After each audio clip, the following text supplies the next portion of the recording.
Hello, my name's Joel Wise. I'm the Communities Lead for the digital profession. I'm here today to welcome you to the first of our three-part INNOV8 event series, Drawing Your Ideas.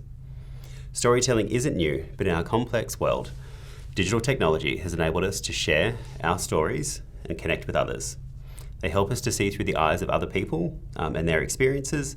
They provoke emotions that can put a fire in our belly to take an action on something.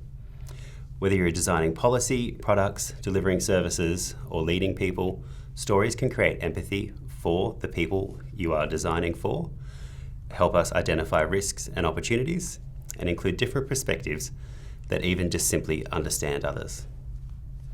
I'd like to open today's event by acknowledging the traditional custodians of the land on which we're recording today, the Ngunnawal people, and pay my respect to their elders past, present, and emerging. Some quick housekeeping moments. So a few notes to today. Today's session will run through until 11 a.m. Please be reminded the session is being recorded and photographs may be taken and used on the Digital Profession community platform and on social media. We please ask that all participants remain on mute throughout the session unless you've been asked a question. Participants can ask the question by using the raise hand function on Zoom. If you can please turn your cameras on so Belle can see you during the session, that would be great. As per the email you received on Friday, please have some paper, some felt tip pens, or your tablet and stylus ready so you can participate in the activity section of the event. Feel free to sketch the event and share your works on socials, or take the conversation online and join the Visual Scribe Tribe community on the digital profession. Today's event, Drawing Your Ideas, will be presented by Belle. She's Senior Designer and Visual Storyteller at the digital profession. Belle is passionate about uncovering and sharing the stories of people in their everyday lives. She's known for her visual storytelling through illustration and is a successful Australian photographer. With over 11 years' experience in human-centred design, Belle has led many human-centred projects in federal government. In 2010, her input in service design methodology and approach at Services Australia, and years of building design capability and maturity. She's also helped build the Department of Health's Design Lab, looking at wicked problems, and has worked for the digital transformation and is dedicated to sharing and building human-centred design capability wherever she can. Belle's passionate about expanding people's definition of creativity and their potential to be creative and curious in their work. She believes sharing and building the skills of others is a key component of her work in the Australian Public Service. Today you'll find Belle at the APSC in the digital profession. I'll now hand it over to Belle for today's session. Thank you, Belle. Welcome, everyone. If I can ask everyone just to pop themselves on mute so that everyone can hear properly. We've probably just missed a little bit of the first part, but it's none of the drawing or anything like that, so that's all good. Okay, if we can cross to my screen. Okay, can everyone see that okay on the screen? Your family. Yep, that's a photo of my family. Yes, that's it. Okay, it works. Great. So I'm Belle Hogg. I'm from the digital profession at the APSC, and that's me and my family there.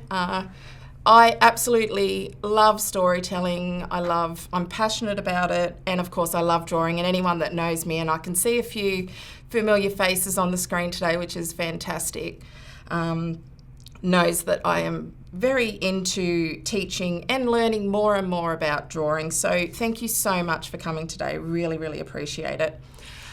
Tools that I use just to kick off, I use an iPad for drawing mostly. I didn't always use an iPad, but of course paper, Sharpies, a whiteboard, and if you're using a whiteboard or paper, a great way to capture that is an app called Cam Scanner. So keep that in mind if you want to write that one down. It has like a little magic function that basically wipes out all the grey and makes it a beautiful, crisp picture.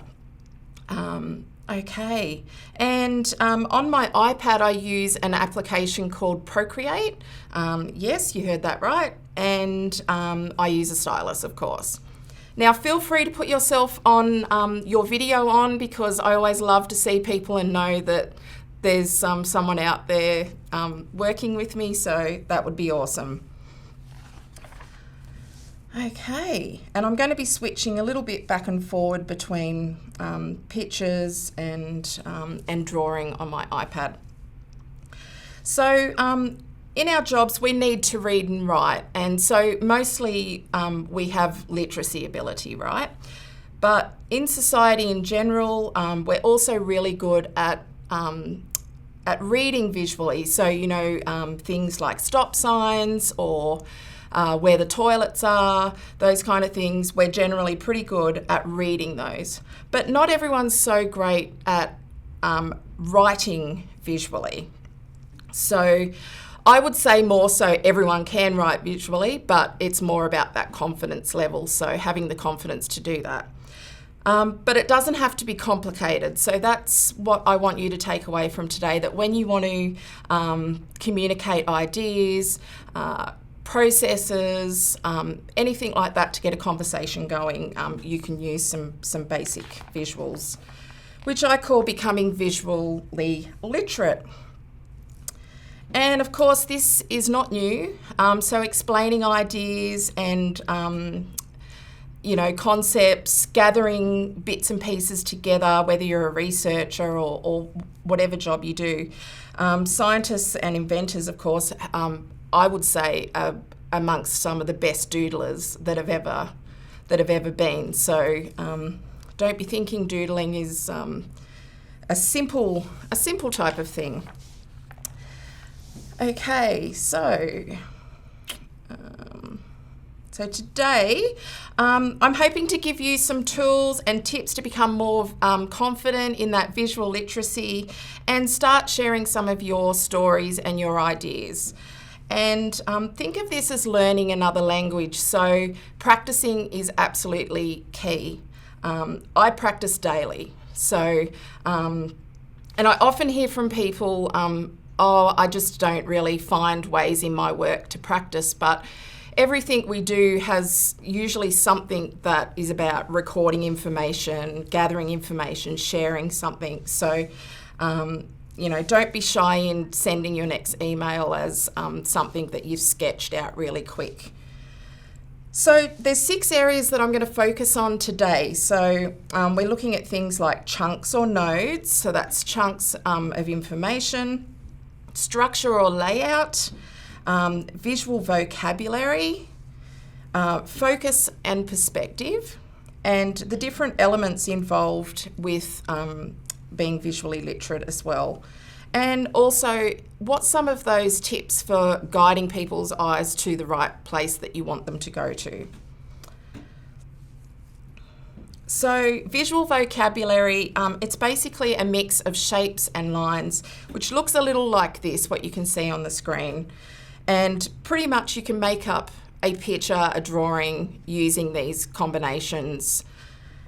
So for example, and I'm just going to flick back to my iPad to demonstrate here. For example, what might something like this be? It's a few different shapes, but when I put them together, I'm going to show you what it becomes.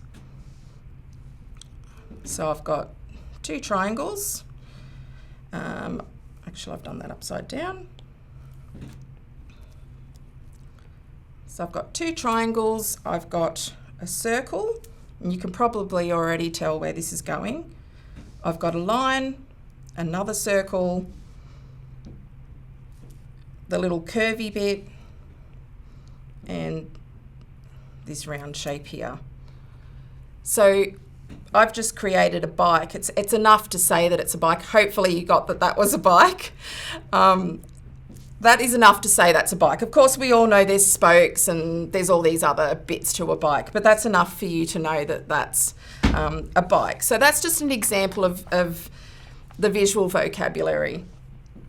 Okay, so what I thought we might start off with, if everyone wants to get some paper ready, and I'm going to go through, I've thought of just a few different icons or, you know, that are in my visual library that I use at work. and I haven't got a lot of time to go through everything, but I thought if I pull out some that you guys could use, that would be probably a good start. So, and I want you to think about drawing your concepts and ideas. It's simple sketches. So what I just did then, you saw it didn't take much time for me to do that bike.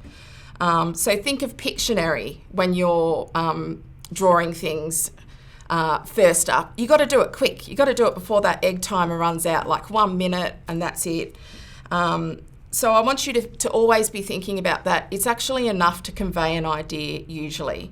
And in some of my drawing classes, I often do this exercise where I'm calling out words constantly, like real quick. And this is from people that have started off saying, I can't draw. And that exercise shows you there is a quick way. Universally, we kind of understand, as I said before, about reading visually. Okay, so, and the other thing I would say too is quick sketches leave room for feedback, and that's really what you should be seeking when you're doing some early ideas. You want to get feedback from people. You want to know you're on the right track.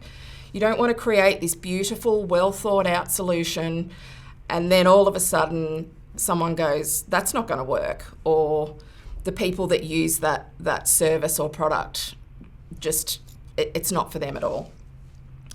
Okay, so I'm going to start off with a couple of things. So get your paper, or if you're using a tablet or whatever you would like to use today.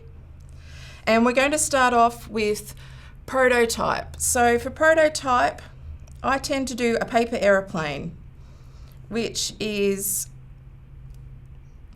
2 triangles, a little bit like this. And then I do a little L.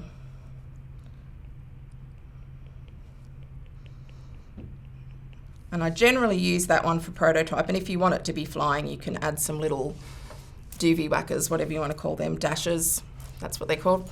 You can add those in as well. So that is a prototype. I use that one a lot just because paper planes are known as prototyping type thing.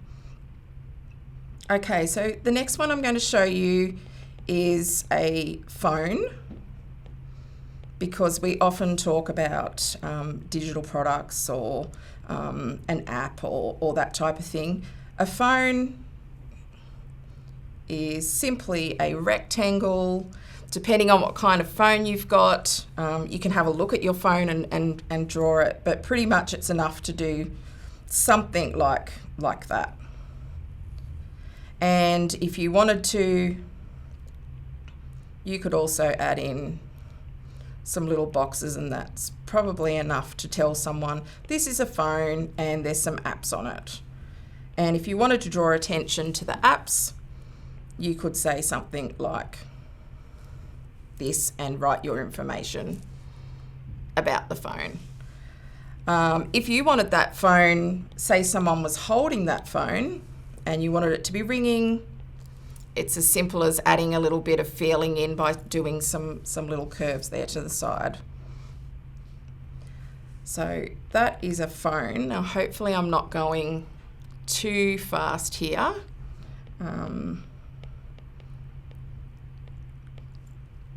Feel free to say, well, slow down. Looks like everyone's going okay. All right, so I'm going to do a laptop next. So laptop, again, I do a rectangle and 2 lines out to the side and a line across to join that up. And you don't have to, some screens don't have a line around it, but I just like to frame it like that. And then for the keyboard, I just do this quick, just grid, just draw a quick grid like that. And that's just enough to say that that's a laptop.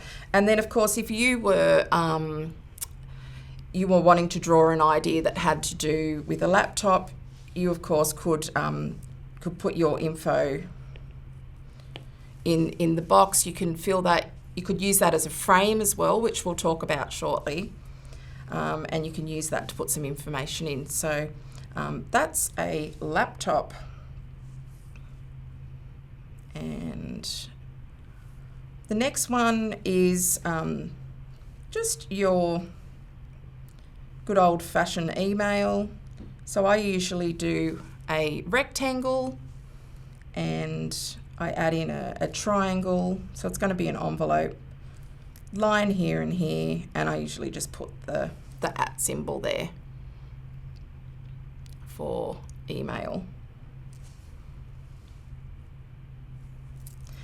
And then there's simple things like you might want to talk about how something is, what are the delights, or what do people like, what do people not like. And honestly, you can just do a simple circle with little circles inside and just do the good old-fashioned smiley and frowny face. For frustrations or pain points, or whatever you want to call them, problem points, I often do a lightning bolt. And sort of say that that's a bit of a frustration or a pain point, which sometimes is good to include in things so that you can use those as the opportunities to make better. Okay, and then other ones can be, say we're talking about security, you can do something just like a padlock, which can be a square or a rectangle, an arch, and you can do sort of a key, and that can be a security thing. If you wanted to put like cloud security, you could simply add on a cloud, just like that. So that's a few more that I use in my visual library. I'll open up a new one. Now, the old light bulb, which everyone knows for being like ideas or innovation. So I will do sort of like an arch, bit of a curve, and join that up.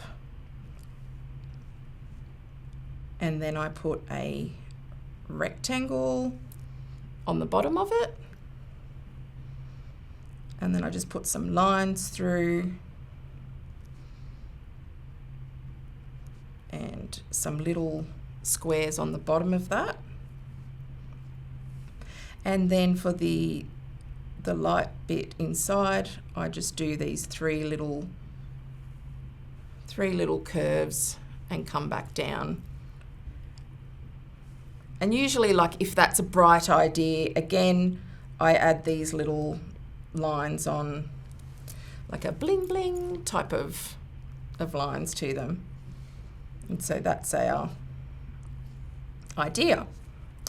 If I was talking about sharing or empathy, I would do a simple love heart with some hands.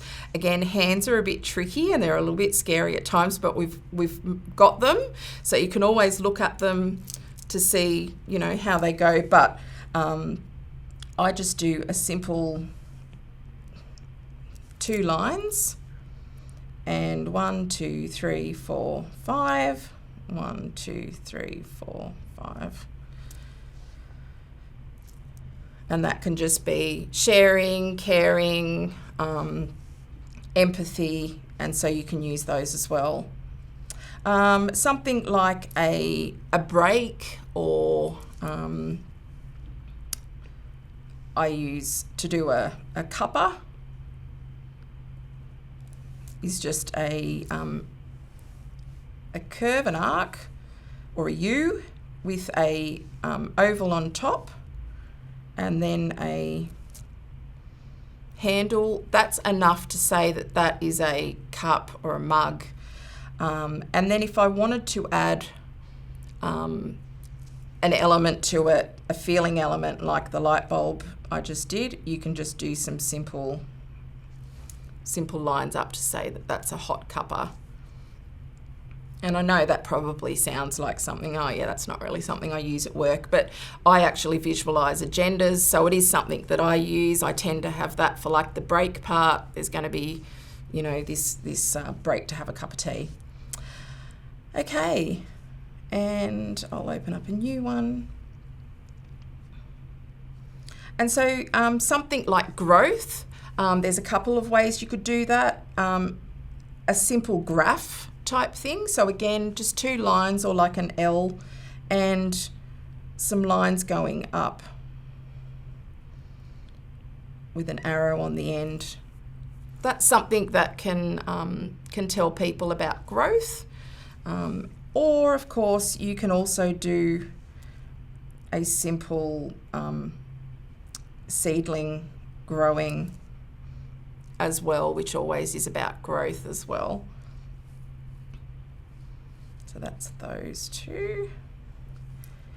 And if I'm talking about a meeting, and I'll be showing you a little bit about people in a minute as well, but if I was talking about a meeting, I simply do 3 arches like so, and then I put circles on top, so the heads. And then at the front there, I do an oval, which is like a table type of thing. And that can say that they're in a meeting. If you wanted to add eyes, I don't go into too many features because that takes time. So they might be looking over at this person here, and they're looking back, and they're looking over there. They look a little bit like bowling balls maybe without the third hole.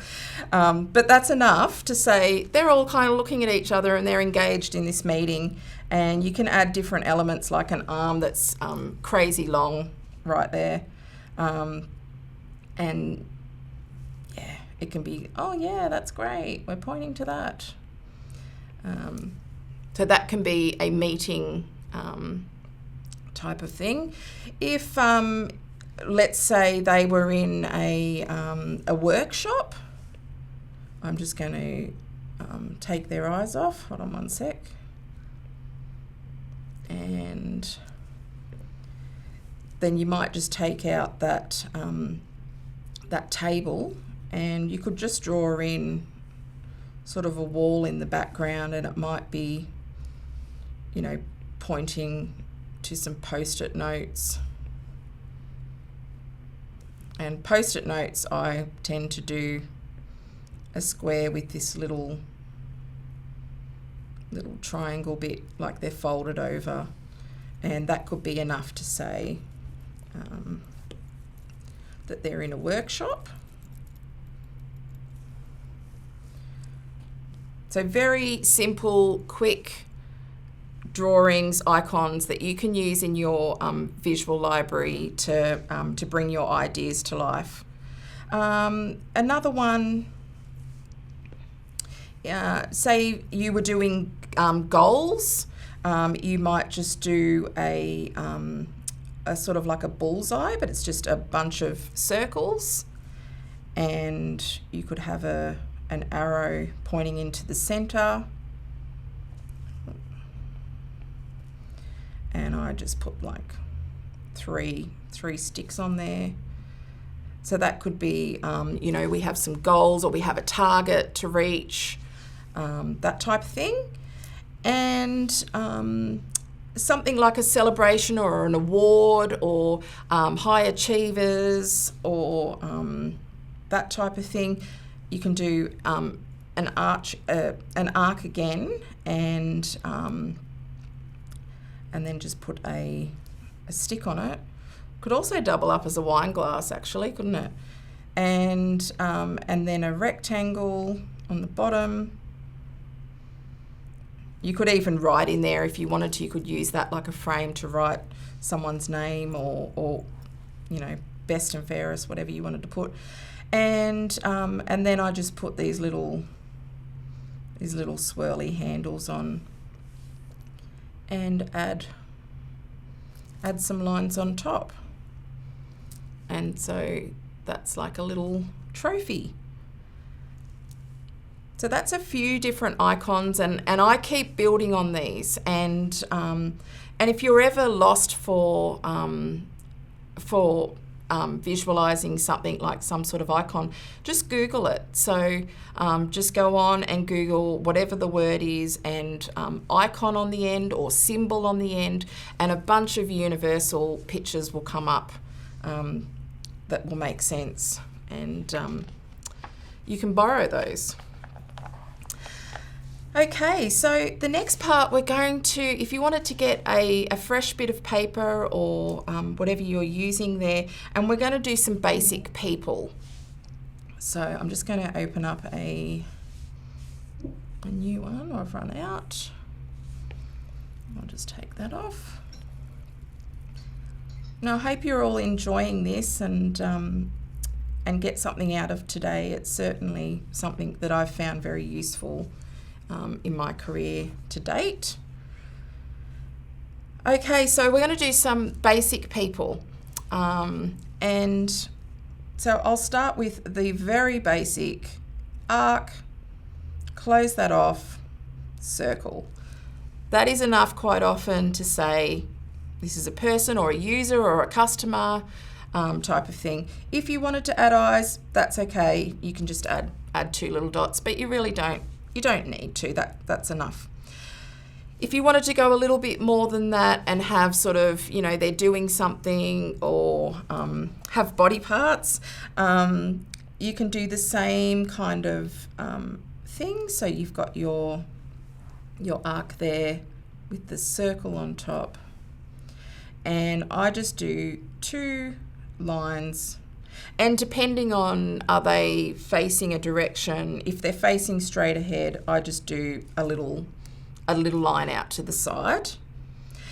And then arms can vary, and it is scary sometimes to do different body parts, because it ends up like, you know, if I draw like this person leaping in the air, and like it's like no one's body parts go that way, but you can always ask someone to pose for you or whatever you like. But the usual ones that I use are things like there might be someone pointing, and I just add a little bit on like that.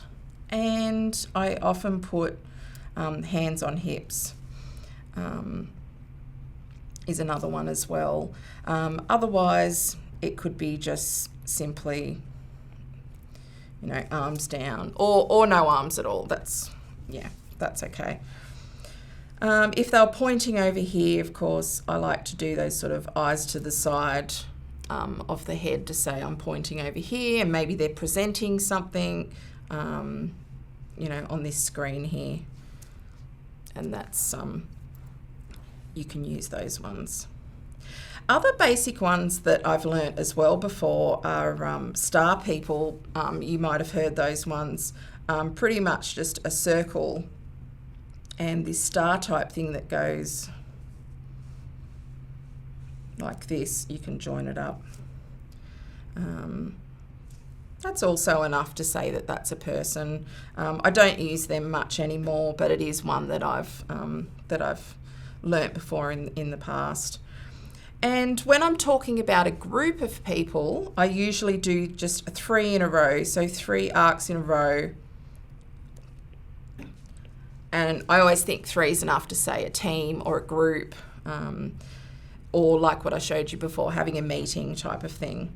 If I was going to talk about a crowd, I would do the same thing. I would do the 3 quick people, and then I just add in a couple there, and then the rest is just circles. And when you sort of pull away like that, you can see that that's probably enough to say an audience, a group, a crowd. Other people, you don't have to do that sort of arc shape at all. You could do a square or a rectangle. So you could start with a circle and just go straight down. So you've got 2 long lines, and then close that off. And again, also enough to say that that's a person. I've used lots of different shapes for people. You could even, use some of those icons. You could even, for example, you can do the light bulb, and you might turn that into, I'm a person with lots of ideas type of thing. With the eyes as well, what I mentioned before, for example,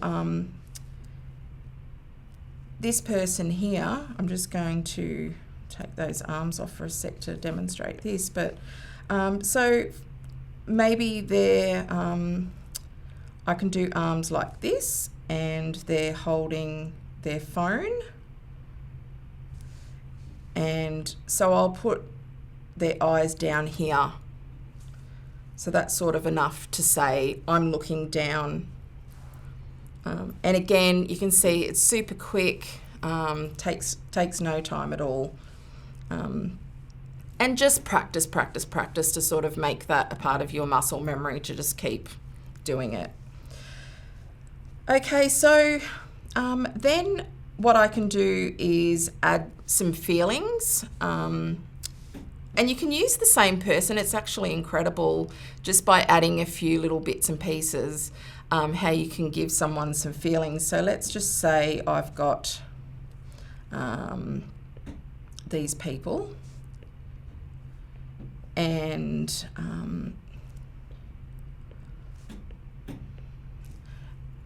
this one here, I'm just going to put some eyes on there. This one here, I can add in these little shapes, and all of a sudden that person is anxious, or they're scared, worried about something, or maybe he's just gone for a really long run, one or the other. And this person here, I can put this oval on top, and they're angelic, they're really sweet. That's enough to have that. Other things would be like this kind of, oh my gosh, I'm just overwhelmed, I'm confused. And again, when we're talking about ideas, we're trying to show people what the problem is first to get to that solution. So you can use things like, oh God, this type of thing. Again, that's the same person that I've drawn all the way along. You could even do as simple as some exclamation marks, like, oh my gosh, you're kidding me. And that can mean various things. So that's just the same person with those extras put on.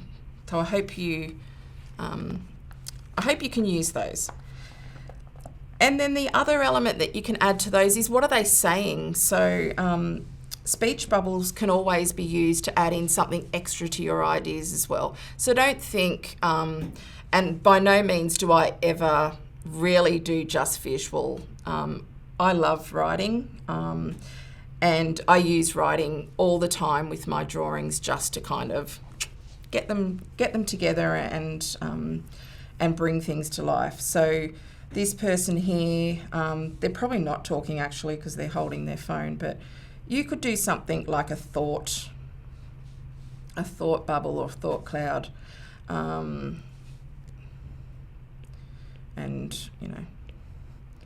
this is awful, or this is brilliant, this is a great app, I love it, it's really helpful. And then you might have other sort of speech bubbles. You can do just as simple as that V, and then add a rectangle onto it. That can be your speech bubble as well. And you can experiment with those. There's little curvy ones with a circle on them. I've even, there's times before where I've done like one and it's connected. It might be connected to another one to explain like part 2 or something like that. So there's different ways to show that. So that's some basic people. How do I sort of do group versus crowd versus individual? A bit of feelings. How can I add in some little elements to give some feeling to them? And then what sort of things are they saying? Yeah. Now, the next one I'm going to show you, I'm going to get you to draw a grid, and it's really, really helpful for doing expressions on faces. And when I say expressions, like I mean those circles, which you can use, of course, at any time. And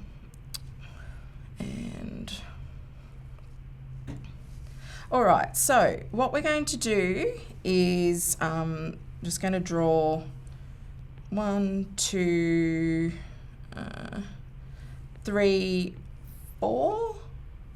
1, 2, 3, 4, 5, or 4 lines on a page of A4 going across, and then we're going to do 1, 2, 3.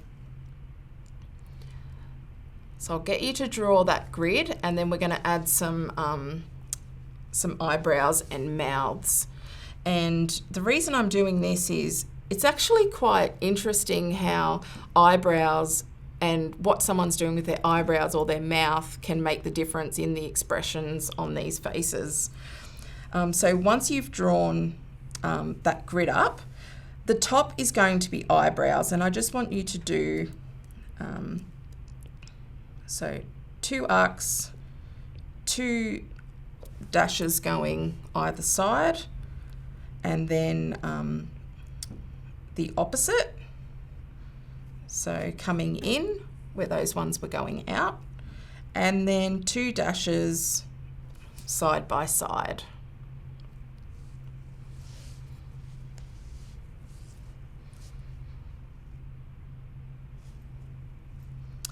And then down the side we're going to do the mouth. Oops. So we're going to do sort of like an arc, like a rainbow, a dash across, and the opposite of the top one. And then once you've done that, if you can just draw some really super quick circles, because they're going to be our faces.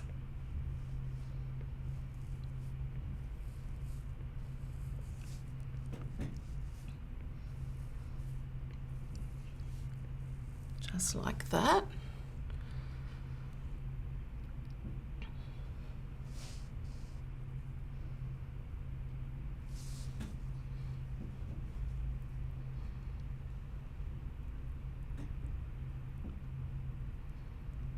Okay. And then I want you to go along that row, and what we're going to do is, so I'm going to start in that top left, and I'm going to do my eyebrows are the two arcs above, and the mouth is the picture to the left, so it looks a bit like that. And if you go along and you fill those in, you will see all the different emotions coming out, expressions. It's just a really easy kind of guide if you're not quite sure.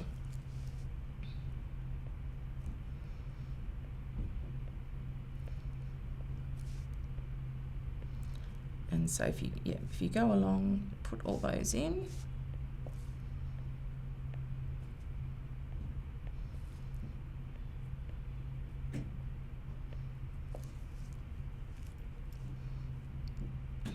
You get some freaky looking faces in some of these too. A bit evil. And some really sad ones, and happy, and I'm not sure.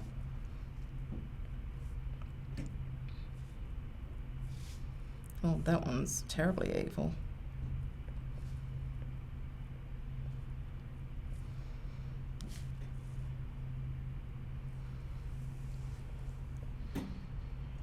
And so you'll find that really simple grid just helps out, and you can keep that close by, you know, even if you have a little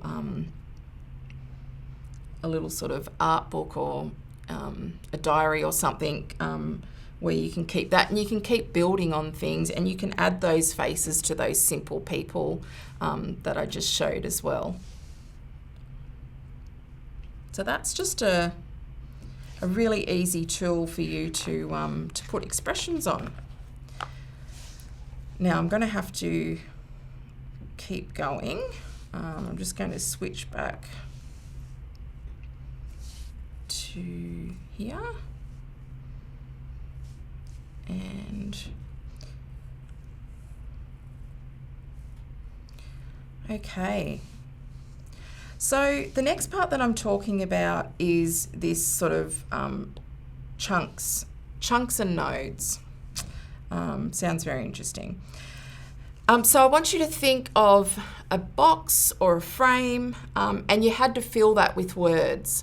That's pretty much what you're sort of thinking with chunks and nodes. So we tend to write things at work that are more, or type I should say, are more kind of lines from one end to the other and down the page, which still is filling a space, but you know, briefs, notes, those kind of things tend to sort of be those long lines. But if you think of chunks, and the way that I practiced was post-it notes. So I would have post-its, and you can only put so much information on that post-it. So if you had a Sharpie that's quite thick, and practicing, you know, how do I've got some words and I want them to fit perfectly into this box. There's different ways you can space letters out or make them super thin. So it's a little bit of sort of thinking and working out. So that is chunks, also known as nodes.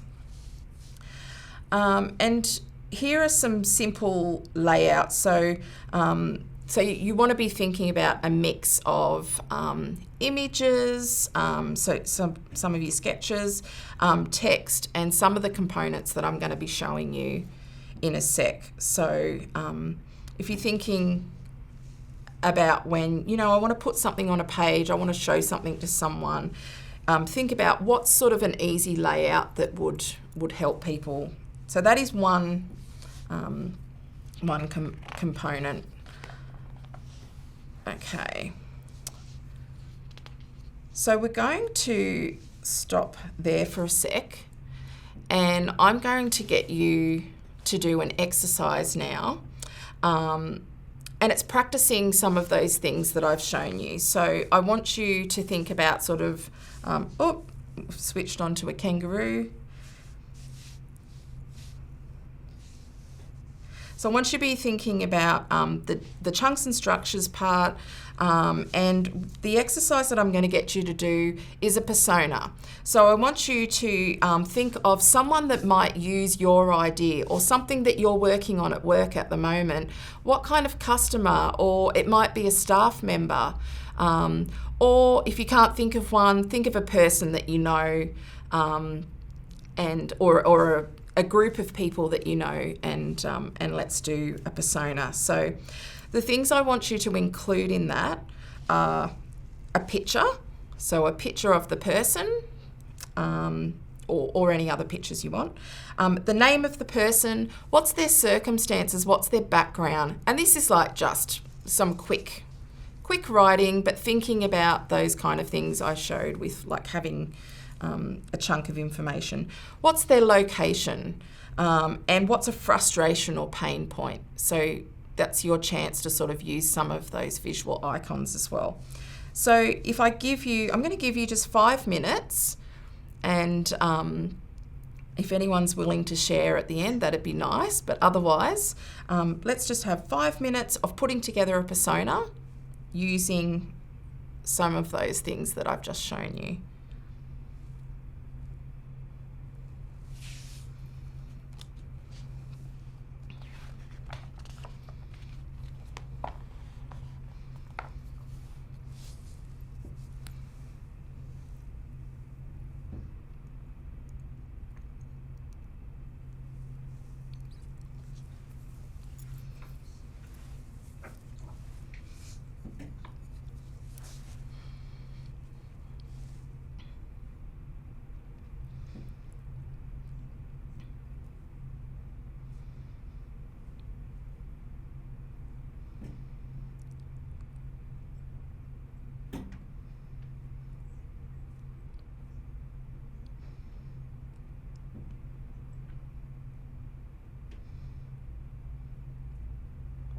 And it doesn't really matter if it's sort of portrait, landscape, A4, A5, however big, small you'd like to do it. You can even think of it as like a little business card, whatever suits.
If you wanted some practice too, you could always approach your department's research team. They would probably love you to do some little visual personas.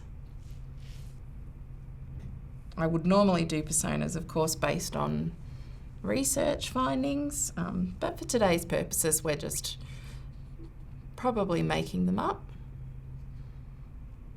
Or some of you might have customers that you have gathered research on.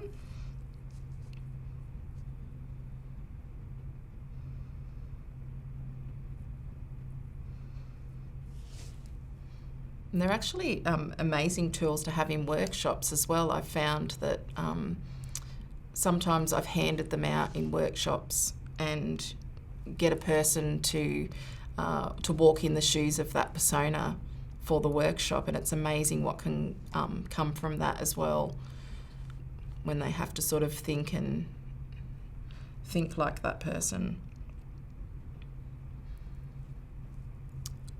Okay. If you have finished, maybe just a bit of a thumbs up or something so I can get a bit of an idea. Yeah. Excellent. Now, if you're willing, if you want to put your video on and hold your drawing up, I just want everyone just to get a bit of an idea of how quick this can be and how different people have created something. Amazing. Oh, wow. Oh, these are fantastic. So you can see all the different varieties coming out, some of those expressions even. Oh, they're fantastic. Thank you so much for sharing. That's great. Oh, that's a big piece of paper, ladies. Excellent. Fabulous. Thank you for sharing that. So you can see all the sort of different ways, and everybody's been able to show a persona right there. They've been able to visualize it, and we did it pretty quick. So that is fantastic. Thank you for that. Okay. Now, so the next part I want to talk about is all the different visual elements. So I'm just going to bring up another piece of paper. So there's different visual elements that I always talk about when I'm talking about visual scribing, which is something that I do at work. But with, you know, visualizing your ideas and things like that, there's different elements, and I'm going to talk about 4 different elements visually. So the first one I'm going to talk about is containers or frames. So frames, of course, are what contains your piece of information and says that this is a bit different to that piece there, to that piece there. So some basic frames, I mean, just like that. The cloud is always a good one for containing information. I often use just this simple box around that doesn't go all the way around. It kind of cuts into the letters. Like what we talked about before, you've got your speech bubbles, they're containers. One of my favourites is a banner. So that's just 2 lines. I join them up out to the side and across, and then add some lines, just a bit of shading. That's also a container. It's a good container for headings or a new topic or something like that in your visual work. So they're different types of containers or frames that you can use, and you can keep building on them, and also depending on the topic that you might be talking about, you know, even some of those icons again might be, you know, you could put some information inside a light bulb, for example. There's lots of different, you can go forever with those. I'm just going to go through these fairly quickly, but there's something that you can come back to later and you can certainly keep building on. And again, that practice and practice like a new language. So number 2 is bullets, which we're all familiar with. We've all used Microsoft Word and things like that. And so different types of bullets, again, you can experiment. Squares, there might be tick boxes. So you might be talking about key features. It's got this one, it's got this one, hasn't got this one. And again, bullets can go on. You can do pages and pages of these.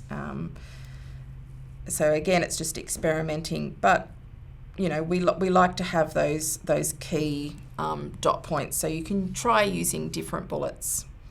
So that's number 2. So number 1 was containers. And number 3 is separators. So we need a way to say this is different information to the next piece of information. And so a simple line will do that. You could use dots. So you might dot across. Of course, these can go the other way as well. I've got a piece of information and a drawing here. I've got another bit here. I've got another bit here. You will have some kind of separator between those. And you can do things like you might do some little swirlies, little dashes across. Can be separators. If you had time, you could even do some little triangles to go across as well. So that's separators, and you can practice lots of those. And in fact, if you Google bullet point journal, I think they're called. Bullet journals are a whole big Instagram craze that are amazing and have lots of ideas for these kinds of things where people make their own fancy journals, basically. The last one is connectors.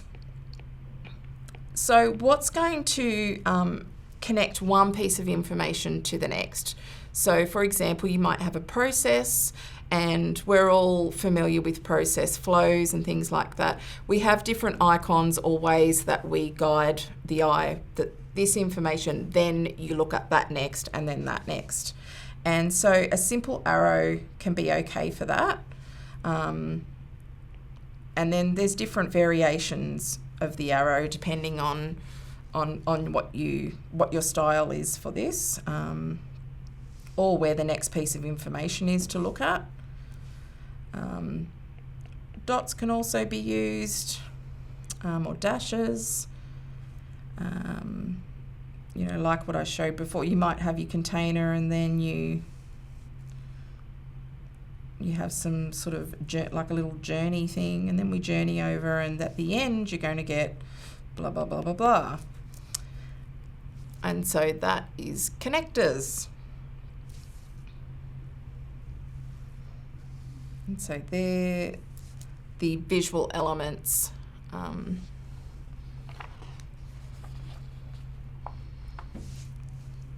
So they're really good ones to practice and include in the things that you, in the visuals that you do with information. Okay. So the next one, I'm going to talk a little bit about visual hierarchy.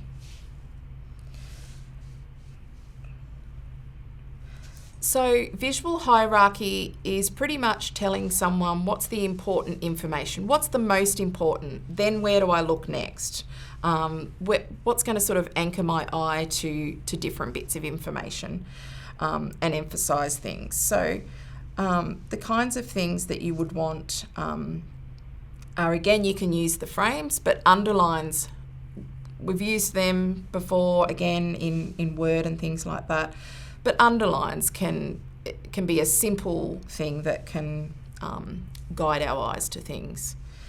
Contrast. So is it bold? And this applies not just to words either.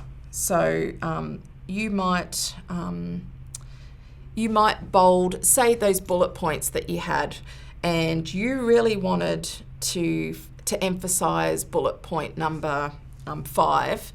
And so you might bold that circle or that bullet a bit more than the others. And that just adds that contrast, and we naturally just go to different places with our eyes. Then there's colour.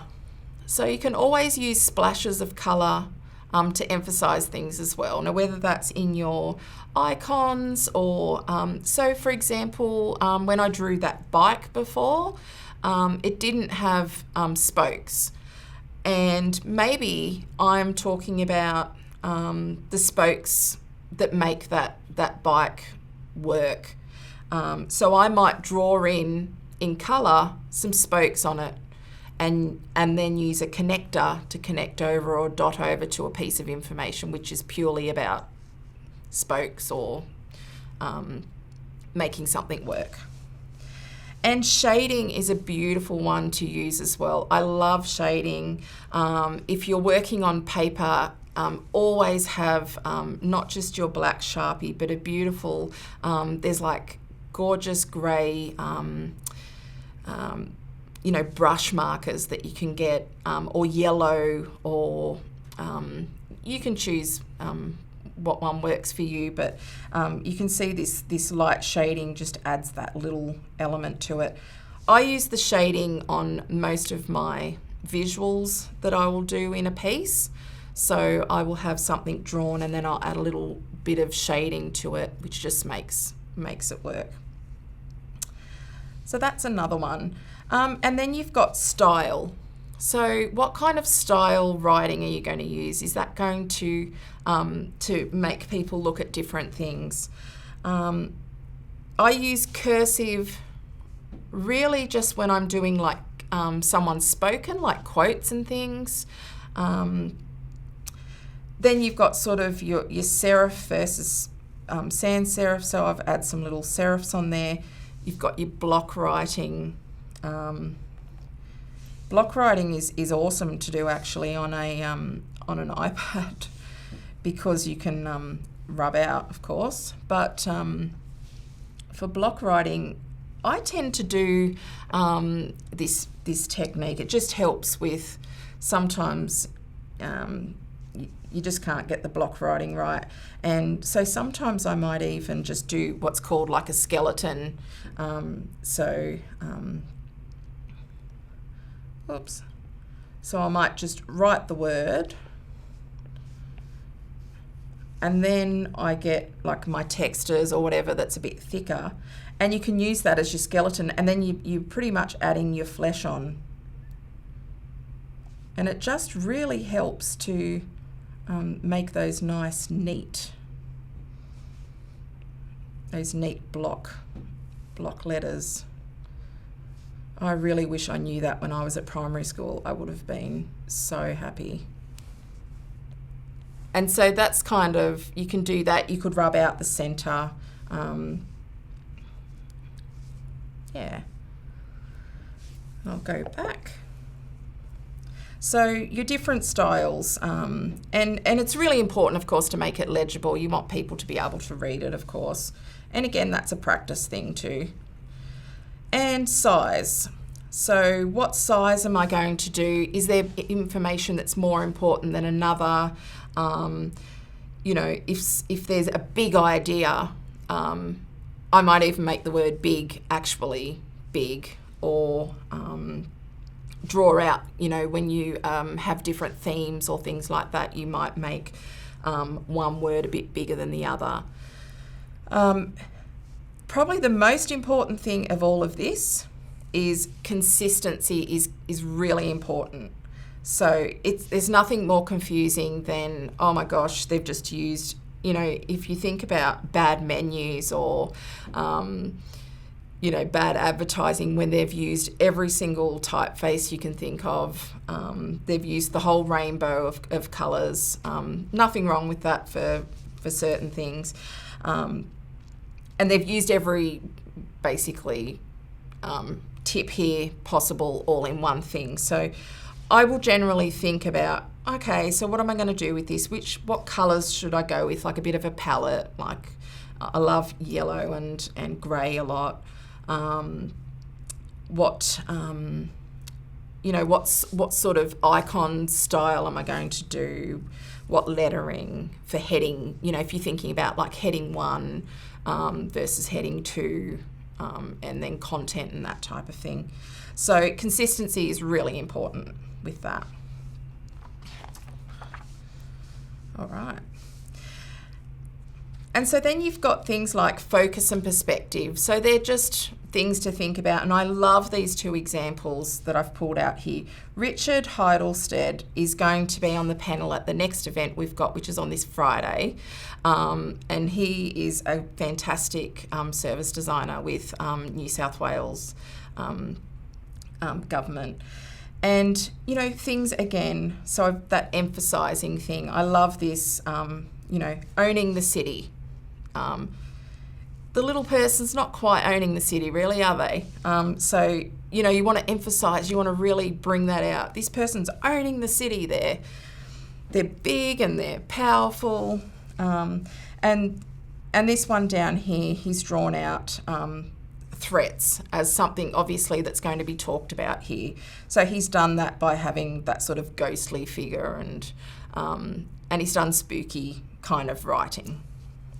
And that top one as well, and there's an example of shading where shading's done quite well. Minimum viable product. This is another one. This is a guy called Dave Gray, absolutely amazing visual person, and they're just different ways that you can visualise something.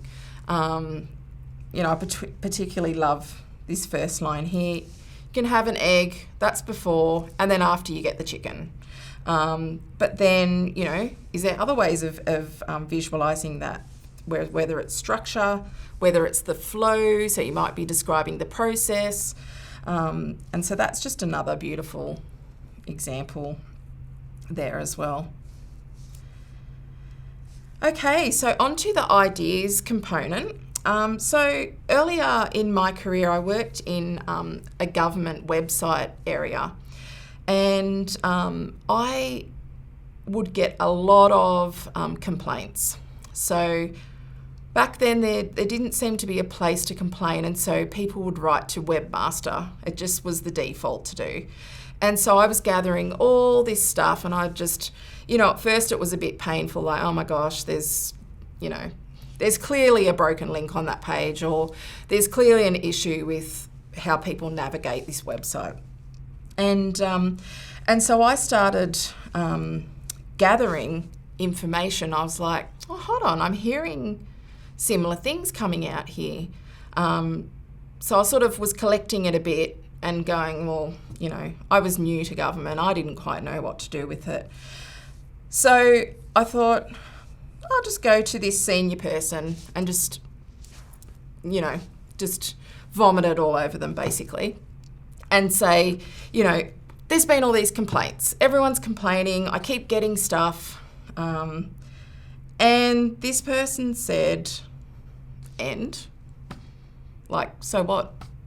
What are you going to do about it? What's that kind of thing? And I thought, apart from rude, I kind of went back and just went, actually, when I reflected on that, I get it. That person's really busy. I went to them with just a bunch of complaining. I had nothing else thought out. I kind of did in my head, but I had nothing to sort of show and talk through and have a conversation about. And so it actually was a really good learning that I've carried really throughout my career so far. That when we communicate clearly, people understand. And when people understand, they can take action, they can make change, they can make decisions towards an outcome. So that was a really, really important learning for me, because I thought it kind of got me started more in my visual stuff. And interestingly, my career before that was a graphic designer, and then previous to that was an art teacher at high schools. And for some reason, I thought when I got to my government job that stuff didn't exist anymore. I didn't use that visual anymore. And so I've brought that back. I've really brought that back in myself and used more and more over the years because it works. And so I guess what I want to say from that is, if you can take anything away from today, it's just that early feedback is really important, making sure you've thought things out a bit. When you go to someone, or even if you wanted to show a family member something or friends, how would you explain that? Is there something you can show? So that leads to my next part, which is about drawing an idea. So I'll just go on to the next bit. This is my U-Butte idea canvas. Very complicated. Don't know if you'll be able to draw it, but have a go. So it's pretty much, as you can see, a rectangle with a circle in the middle and divided in half. So if I can get everybody to draw one of those, we're going to have a bit of a go at a very basic idea canvas. And this is something that I would use really early on in an idea. Like what I said before, you know, it's so important to put things out there and get feedback early, because you want to know, like, does this work? Does it not? What are people thinking about it? And of course, lots of different, you know, diverse perspectives can always make your idea better, always. So that's the idea canvas.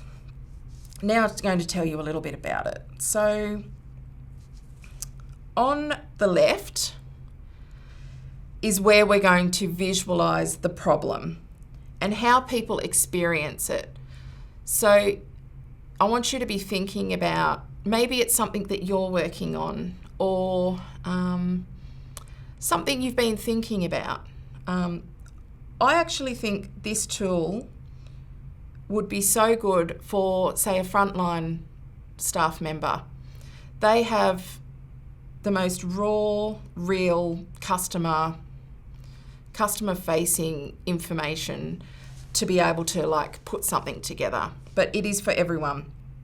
So if you think about, what's the problem? How are people experiencing that problem? How do they feel about it? So you want to be able to, you know, pretend you're on that Shark Tank show where they, you know, pull you apart. You want to be able to be thinking about early on, so what even is the problem? Why would I come up with a new app if there's actually no problem to begin with? Not saying an app is the answer, by the way, at all. And then the after, which is on the right, is the results or the outcome. So as a result of using this thing, whether it's service, product, what's the outcome? It's usually about the person. You know, how does the person feel? What do they get out of it? What's the value of this? Why would I want to use it? And then, of course, the how I get to that outcome. So that center part is about your possible solution. So how do I show people what my idea is? And again, those quick, rough sketches are what can kind of get people like, oh yeah, I think I know what you're saying. So you would use that obviously with a conversation. I think that this is probably definitely a talking tool. So you would use it like, I'm thinking this and then this happens. So that is the idea canvas. So we're going to have a go at using that. So think about an idea that you've been working on, maybe at work, could even be at home. If you can't think of one, that's okay. Maybe think of a service that you used during the COVID lockdown. Was there something, I realise it's something that already exists, but you know, pretend that's your idea, for example. Otherwise, you could explain something that you're working on and why are you working on it? What's going to be the outcome or for the people that use it. So let's have a go at that. And if I give you, say, 10 minutes, I think we finish at 11:30. If I give you 10 minutes or even 5 minutes to have a bit of a go, and then we can have a look at some of the ones that have come out of that. All right.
and think of it like keeping it really basic, even use those kind of speech bubbles to talk about how they're feeling, or what they get out of it at the end, or that type of thing. It can be that basic. You can use words, so it is a bit of a mixture.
So those that don't know, this is the first part of a 3-part series.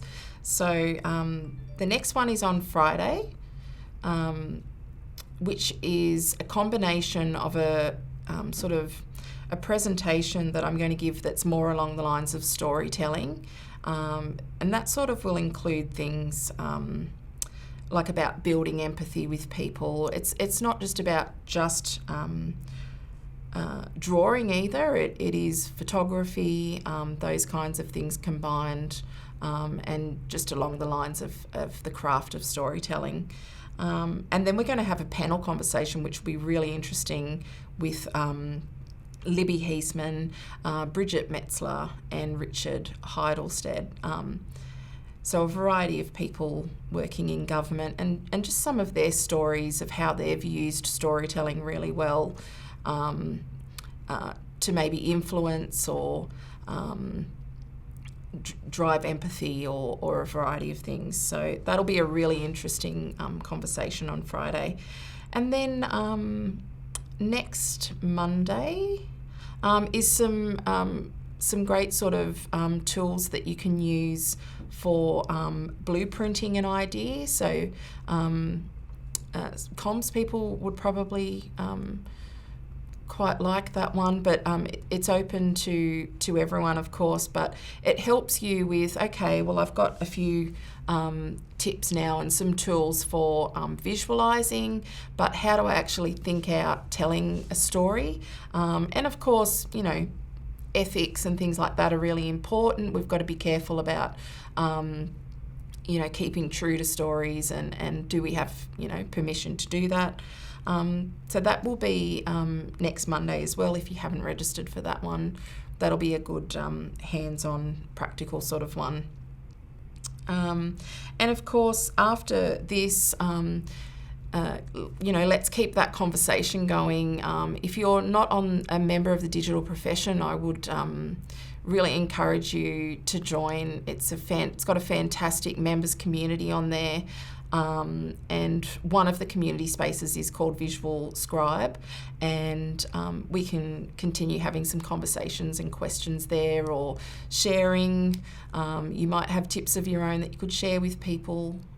You might like to share what you've done today even. That would be amazing. And I just realised that we finish at 11, so that's okay. We've only just got a few minutes to go. So if anybody would like to show what they've done, oh, fantastic! We can already see some up on the screen. Amazing.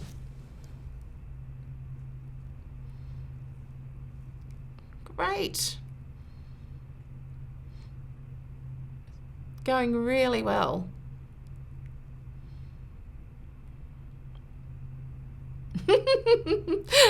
That is some big paper. Oh, very good. It's okay, I can see it. Oh, these are great. Yeah. Yeah, good. So they're very good for that early conversation. What can I show? What's happening? Yeah, that's fantastic. Great. Thank you so much for sharing all these. So just a quick example was, you know, I was just trying to think of something that, you know, I didn't order Nutella pancakes, although it does sound good.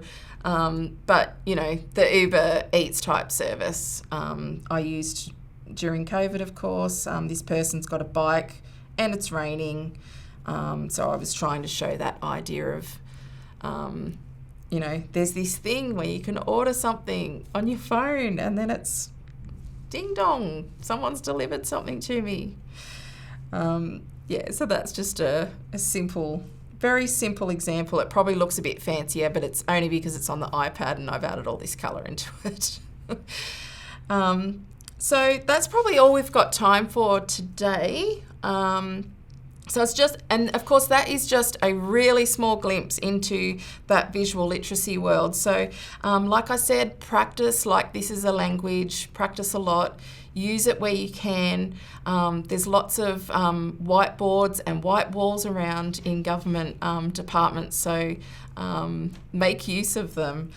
And yeah, thank you so much, and I hope that to see some of you again on Friday. I could probably take a couple of questions if anybody wants to stay online. Happy to, otherwise you could probably email them through. Hey Belle, what's the email address we would use? Good question. I tell you what, I'll put my... Can you see that? Yes, thank you. There you go.